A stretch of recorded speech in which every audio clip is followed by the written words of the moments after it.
இந்த மாதிரி சாப்பாடு நம்ம வீட்டில் நம்ம அம்மாவோ நம்ம மனைவியோ கொடுத்தாங்கன்னா ஒரே அடி தான் அவங்களுக்கு.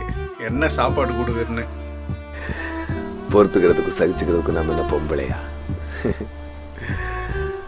ஆம்பளை மாமா. ஆனால் வெளிநாட்டில் இவங்களை எதுவுமே கேட்க முடியாது. எவ்வளவு கேவலமான பிறவிங்க இல்லை நம்ம. அந்த மாதிரி சாப்பாடு தான் வந்திருக்குது பார்த்தீங்களா.